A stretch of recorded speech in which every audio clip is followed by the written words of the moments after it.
Hey there guys, I'm SonicGhost and welcome back to some more Let's Play Splatoon 2 Octo expansion.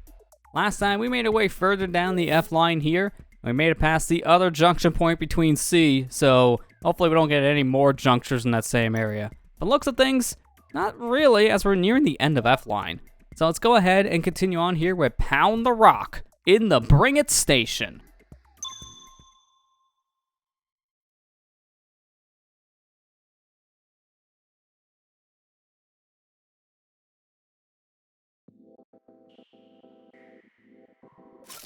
So here we have a choice of 3 different weapons: Splattershot and Burst Bomb, Sloshing Machine, Auto Bomb, and the Dark Tentadules and Auto Bomb. So let's go ahead and start off with recommended here: Splattershot and Burst Bomb. Your mission here is simple: carry the Rainmaker into the enemy goal. When you get the Rainmaker, hold down ZR to fire off a powerful shot. You won't be able to use bombs while holding it though, so take care. Take care out there. Go ahead and begin the test.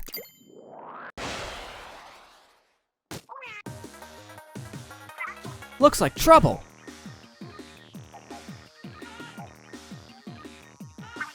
Okay, you'll be carrying the Rainmaker this time. No time to waste. Go get it. Alright, let's go ahead and do just that. Carry the Rainmaker to the goal.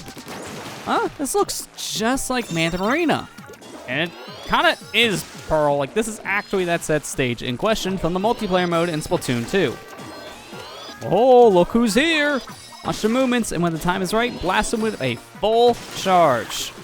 By doing that, they'll get instantly killed too. But we need to be careful here, because some of these Octarians have some weapons that are a little bit harder for us to counter, like for example, the Barella weapons. Those, yeah, simply put, we can't really do much about them if they're fully up. So we're gonna need to shoot around to actually hit said enemies with the blast of the Rainmaker. But so far we're doing pretty good. Keep a mind of surroundings here, because there are a lot of different things in the area besides just the enemies. For example, there are sprinklers in some of these areas, which, if you're not careful, can do some pretty bad chip damage here to you. So keep in mind of your surroundings, pay attention to different enemies here, and that's pretty much the mission in a nutshell. So you can imagine here, just like the last time we did one of these Rainmaker missions, which was quite a while ago actually, the different weapons you choose here really don't matter. The only time the weapons are actually a thing that come into play here with these Rainmaker missions is more or less when you die and have to do the mission again. So yeah, not really gonna matter when we already passed the test and we used our Splattershot for a total of what, 5 seconds? So I guess we're gonna go ahead and complete this with the other weapon types, quote unquote. Maybe we'll actually get to use them? It'll depend.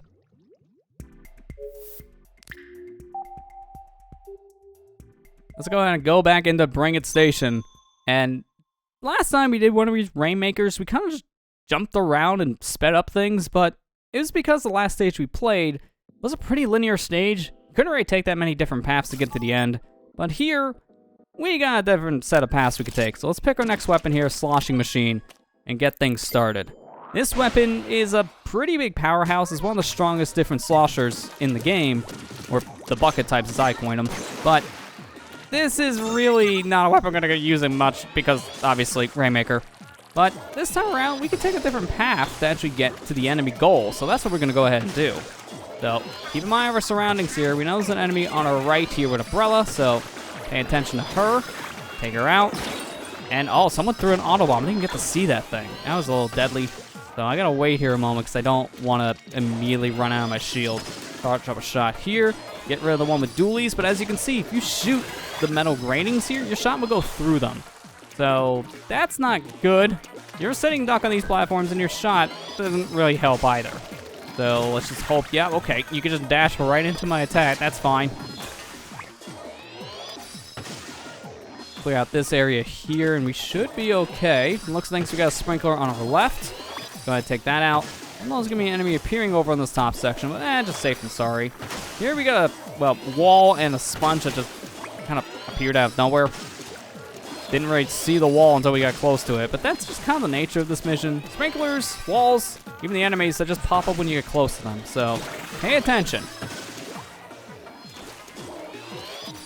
You see that one Octarian hiding behind this pillar, and it looks like one of them has 10 missiles ready, so we gotta go away from the section. A little bad. At this point, we can just wait things out, and it's perfectly fine, because we're nearing the end anyway, so we can play a little safe. I don't know why you didn't really attack me. She just kind of flopped around, like, just randomly. I don't understand that. But let's just make it to the goal. We're fine enough to make it, and we just barely did. Lost our arm on the process, and I could have hit it poorly. But that's that. We cleared it with the sloshing machine. Couldn't really tell, but we did. Let's head back for one more weapon. Back to Bring It Station one more time to complete it with the Dark Tentadulies, which really... Aren't we really completing it with the dualies when we're never gonna shoot them outside of like the first couple seconds? I don't think so. Nice thing about these dualies, you can dash a total of 4 times, so you get some pretty good movement options here. That's pretty much it. Use your auto bomb. There you go, the one use of the auto bomb. You don't use the weapons all that much here. You really don't. That's the problem with the Rainmaker missions. Being able to select a multitude of weapons, it's cool, and then you realize, well, you never use the weapons once you have the Rainmaker. So, the point's kind of moot. So I guess we can kind of just go over how the Rainmaker works specifically here, because if you never played Rainmaker in both Splatoon 1 and Splatoon 2 in the rank modes, then this will basically be a new weapon for you. But the gist of this kind of weapon is you hold down the shoot button to charge up a shot, and then you can let it go with a good amount of power to it. But you do move pretty slow with the Rainmaker entirely, both on foot and in the ink, so you gotta be mindful of your speed decrease here. In Rainmaker multiplayer, you only have a total of 60 seconds with this weapon before you drop it. Luckily, in the single player mode here, they get rid of that timer entirely, so you don't have to worry about the time limit. We can hold this thing for the entire 5 minutes if we want to, and we won't die. After the 60-second mark in the multiplayer, you do end up getting splatted at that point. The game just kind of kills you, because at that point, the Rainmaker kind of just takes over and makes a shield around itself, so luckily, it doesn't happen here in the single player, which is fortunate for us. We're nearing the end here. Just take care of the Octarians near the end point here. We should be good. I don't really see anyone over in this section, so I guess it's just this one down below I gotta really worry about. One thing I should also mention with the Rainmaker too is kind of keep in mind how the charge shot works here. When you fully have a charge shot ready, you go ahead and let go of the shoot button to attack, but if you don't want to commit to that shot, just go into your ink, and then you cancel out your shot. So this is a mindful strategy that you're going to be using quite a lot in Rainmaker, because a lot of the times you want to charge a shot, but sometimes it's actually better to hold off on shooting an enemy and then just move backwards. But there we go. We defeated all the enemies, we made it to the end, and we barely used any of our different weapons. So Bring It Station is now complete. So I guess now let's go ahead and take a look at the mem cake we got from the Bring It Station. It's Judd and Little Judd. Patch of sun. A fresh caught fish? No bribe will swerve your eyes for turf. However desperately we wish. Yeah, we may like a lot of distractions, but we also don't care because we're going to be fair judges. Just like with the other mem cakes here from the F line, Judd and Little Judd you can find in Ecopolis Square here in Splatoon 2. You can talk to these cats and they can give you some hints for multiplayer, and these cats can even reward you with a Super Sea Snail after every level you gain in the multiplayer mode past level 30. Let's go ahead and move on to our next station. What's the dealio in Cubular Station?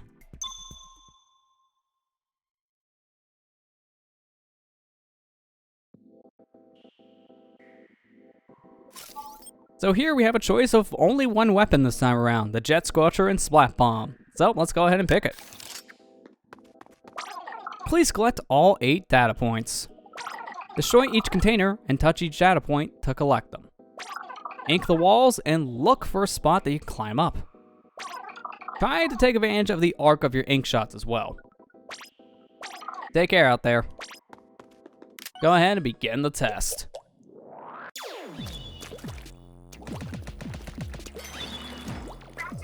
This looks really complicated. Good luck, Agent 8. Yeah, Pearl's not wrong. This is a very elaborate level. Probably the most complicated one we've ever seen in this said DLC so far.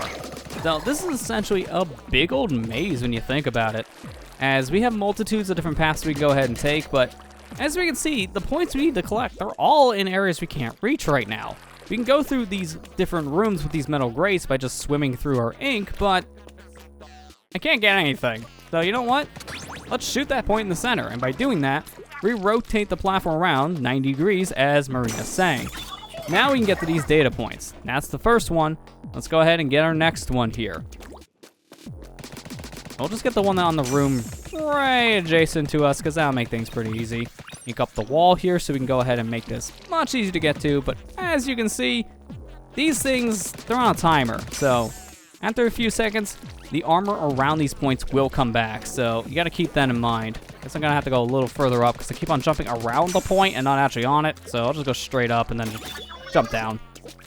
So you're kind of meant to get these things when they're on ground floor, because then you just walk straight into them, but as long as you pass through these points in general, it doesn't matter if you're on ground floor upside down or not. You can just get these things. It doesn't really matter all that much. So here, I'm actually gonna fall into this data point. And there you go, got it. Not really supposed to get it that way, but you can get it that way. And so I choose to do so. Do the same with this one.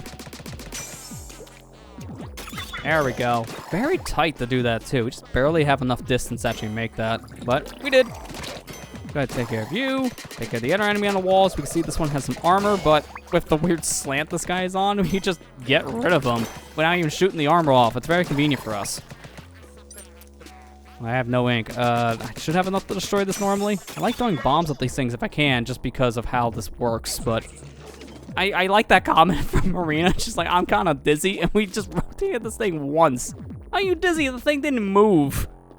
Marina, I don't understand how you're getting dizzy. Are you just twisting your head as I'm making my way through these areas? Because that's the only way you're gonna actually get dizzy. Now you can get dizzy because, well, we flip things. Kind of an awkward thing, though, because unfortunately with how things are lined up here, yeah, it didn't really work in our favor. So we gotta rotate again so we can get one of these data points. I don't even know how, why did I just say? It was definitely not data, it definitely wasn't data, it was like data or something. I don't understand, man. It's a complicated puzzle, I'm focused on this, okay? Make our way over to that last point and just at least get ourselves set up for it. So here, actually, this is a little too far. I gotta get a little closer. My shot, yeah, that ain't gonna reach, so I gotta go upwards. So let's ink up this wall, climb up to the top here, and this should be lined up well enough. Now we can shoot this point, and we gotta do that 2 more times. This is actually where we started, so that's kind of interesting. We looped around the whole area. We'll shoot this thing 1 more time, flip the room, grab our point. Okay, that almost worked. Was meaning to hit this thing, but the rebound shot? Eh, it works. Cubular Station is now complete.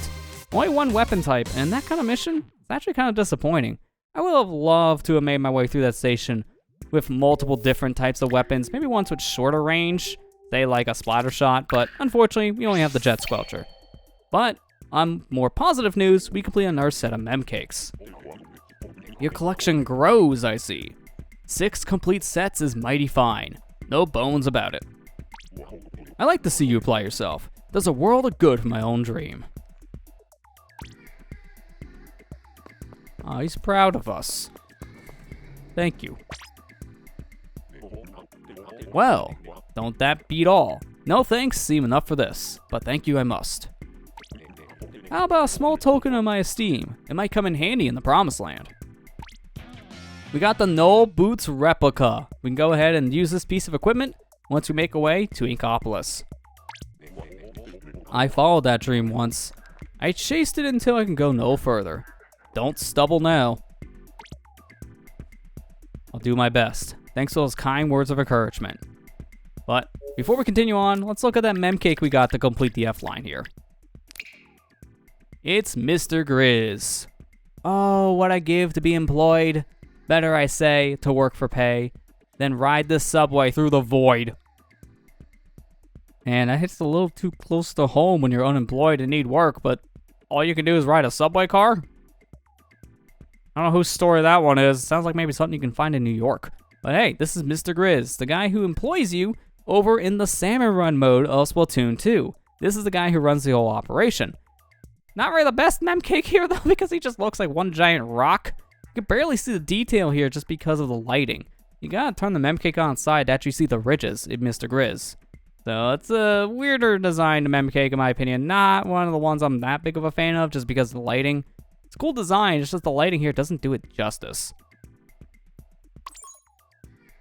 let's go ahead and make our way to our final level here in the F line. Whack Attack in the Whack Foo Station.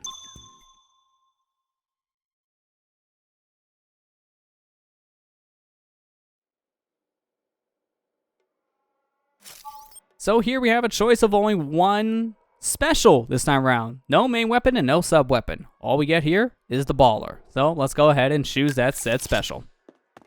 To pass this test, you must take down a powerful enemy with the baller. Attack with explosions by holding ZR.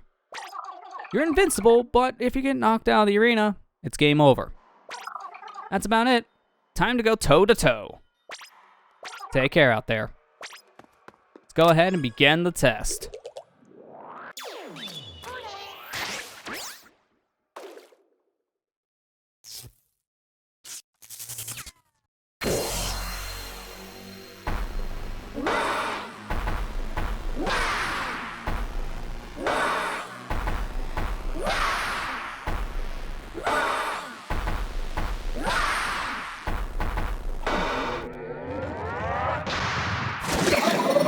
Revenge of Octo Samurai, a boss returning from World 2, the single-player campaign here.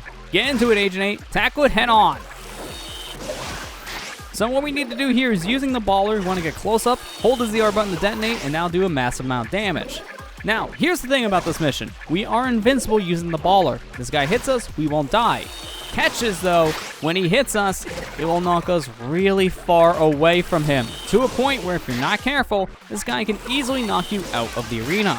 Try to line yourself up with these walls, or you could be like me and jump over it. Ow, I've never done that before. I clearly went straight over the wall, and that would have been fine if I didn't jump. Because what you want to do in this area is try to line yourself up with one of the walls if you're going to get hit, because that will at least protect you from falling down into the abyss. But you know, if you jump over the wall, then that's a whole other problem, so I don't recommend that part. Sometimes jumping can be a hazard in this fight, as you just seen. You want to jump around the said roller weapon that this guy has, but at the same time, sometimes maybe it's just better to roll out of the way. Come on, Samurai, just go ahead, hit from behind, miss. It's fine with me. I thought for a second you were actually dead with that, but he is just about down because he has covered all of my ink. So one more shot, that should do it. Now the weak point here is exposed. There's the tentacle 8. Give it all you got. So it's going to take 2 different explosions here from the baller to actually destroy the said tentacle. And with that, phase 1 is complete. So going into phase 2 here, guy respawns, but this time around he changes up how he uses his weapon here a bit. Coming out of the ink, now he's going to change up his roller to be more of a vertical fling. An Octo bike, stay out of the way. Vehicle in a wrestling ring? It's a disgrace on the sport. I agree with Cuttlefish. Why in the heck do you get a motorcycle in here? I don't get a motorcycle. Come on. I mean, I know I come in here with a ball, so it's also kind of disrespectful to the sport. But at the same time, that feels illegal, buddy. That's a vehicle. Mine's at least a handmade creation.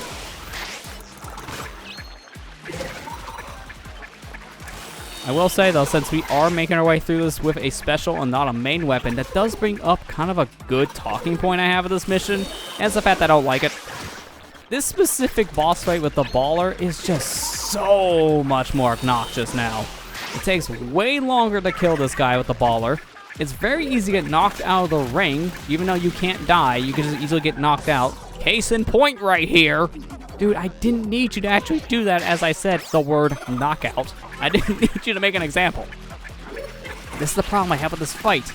At least the good saving grace is that they give you 5 lives like the other boss fights in Octo expansion, but the fact that this guy can easily knock you out of the arena because of any attack hitting you from his main roller, not just a fling.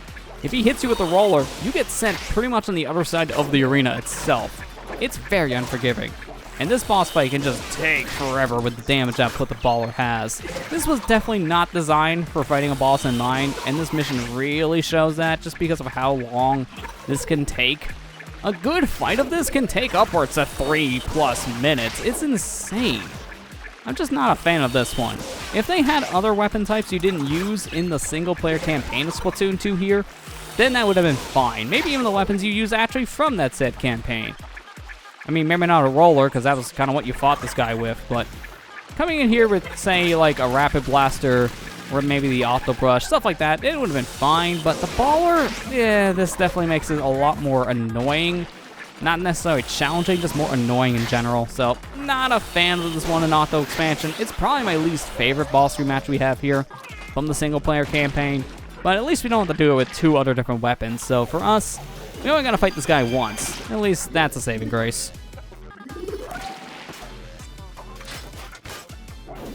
So time for phase 3, changing things up once again. Now this vertical fling of the roller, it's gonna cover the whole arena, so we gotta be careful. Oh man, that stance means trouble!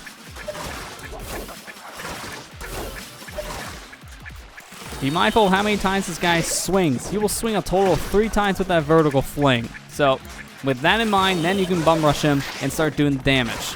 Gotta be careful here because he can really knock you around, so I'm keeping in mind where I'm located here in the arena, as if I'm around a wall I should be safe, but the problem with the walls here is they're really not that many, and they're very small.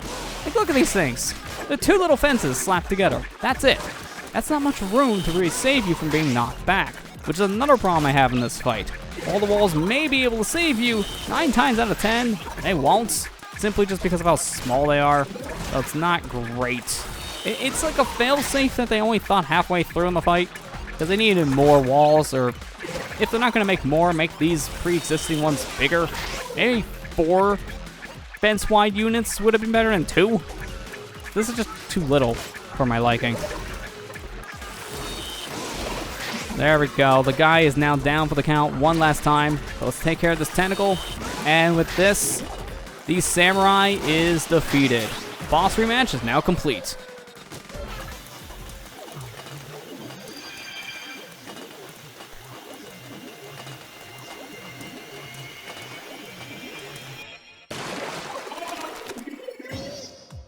So nice to see that test pass screen after how annoying this one is. Man, I honestly thought we were going to lose more lives there. I'm glad we only lost 2. Kind of annoyed we still lost lives in general. But hey, at least we didn't wipe out all of our lives. My first playthrough, can't tell you how many lives I burned just trying to make my way through that fight. You have now unlocked 9 lines. You can view them on the Deep Sea Metro map. None of the 4 things can be found here. Try searching on a different line. I'd like to offer you a reward for finding this new line. Please pay me a visit. Hello? What is this? This is a mythical thing. I haven't seen one of these before. Is that a Walkman from the early days of the 80s? Retro My Splatoon? Well, that's a nice little throwback, I'll give it that. I'll leave him listening to his music. He seems to be having a good time. Well, Cuttlefish seems to be having a nap. I mean, hey, it's been a long journey. You can kind of see things going on his phone. I saw Pearl Marina there for a second, so maybe they were trying to video call and saw he was asleep. Try again now, he's awake. As a reward for arriving at a new line, allow me to grant you some CQ points. Please accept these 2,000 points. A lot of points that we got there, but we did make it to the end of a line, so it does kind of feel more justified to have that many points this time around. But before we go ahead and do anything else, take a look at the said mem cake we got. And since we are on a different line, well, gotta come all the way down to the bottom, as this is where it's located. It's on the J line. This here is a knitted hat. No matter thickness, brim, or gauge, a well-done pearl for all the world. These handmade hats are all the rage. I know of a certain Squid sister who really likes this hat, as this is actually the same design hat that you'll see Callie wear in the single-player campaign of Splatoon 2. So this is a pretty cool little reference to that, especially since this was a thing added in an update to Splatoon 2, as Callie didn't make that many appearances before a certain point in Splatoon 2's lifespan. So yeah, nice little callback to that said update that they have in Splatoon 2. I do like how when you rotate this hat though, the design does actually change. It's not just the exact same when you rotate it around for the other mem cakes. So it has some nice attention to detail made into here. Nice looking cake. Well, with that, we made it to the end of a line and unlocked a new one here, the J line. And we're gonna go ahead and make our way through the said J line in the next episode. So with that, Next time, let's play Splatoon 2 Octo expansion. We'll start making our way through our newly unlocked line here in the Deep Sea Metro, the J Line. I'll see you guys next time.